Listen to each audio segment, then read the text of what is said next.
जय श्री कृष्णा। गीता स्पंद के इस अंक में आपका बहुत सारा स्वागत है।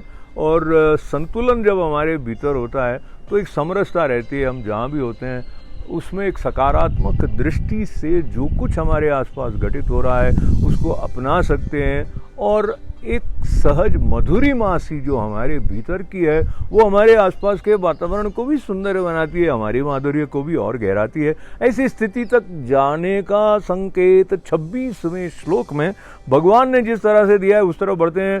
कहा कि काम क्रोध वियुक्तानाम यतिनाम यत चेतसाम अभी तो ब्रह्म निर्वाणम वर्तते विदितात्मनाम, कि काम क्रोध से रहित है और जीता हुआ चित्त है। यतिनाम यत चेतसाम, और पर ब्रह्म का साक्षात्कार हो गया है। ऐसे जो ज्ञानी पुरुष हैं उनके लिए तो सब तरफ शांत परब्रह्म परमात्मा से परिपूर्ण है। अब ऐसी स्थिति हमारी कैसे आए, इसके लिए क्या हमें सिर्फ ईश्वर की कृपा की प्रतीक्षा करती रहनी चाहिए या हमें अपनी ओर से भी कुछ करना चाहिए? और हम अपनी ओर से करें तो अहंकार को लेकर करें, तब बात हमें कितनी दूर तक ले जा सकती है?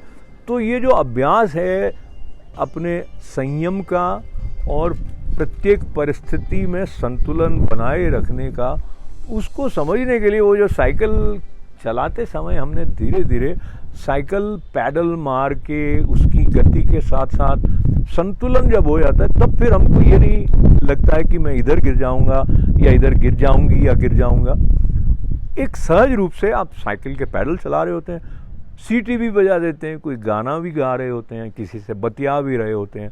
हालांकि अब धीरे धीरे साइकिल चलाना कम हो गया, मोटरसाइकिल स्कूटर गाड़ियां आ गई। पर बात जो जब अपनी ओर से कुछ करके यंत्र पर अपेक्षाकृत कम निर्भर रह के करने की है तो साइकिल का उदाहरण जो है वो अन्य यंत्रों की अपेक्षा कम हो जाता है, क्योंकि वहाँ हमें अपना अभ्यास कम और पहले से जो यंत्र ने दे दिया है वो करना पड़ता है।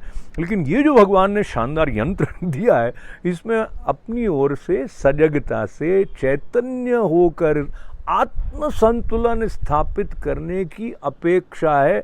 तब फिर भगवान हमारे साथ हमारी प्रफुल्लित भावधारा को और अधिक ऊंचाई देते हैं, क्योंकि वो हमारे साथ मुस्कुराते भी हैं। हमारे साथ तन्मयता का जो भाव है वो उनसे जब हमें एक मेक कर देता है तो फिर जो परिपूर्णता है प्रत्येक घटना में, उसके बारे में हम सजग होते हैं, उसको समझ पाते हैं।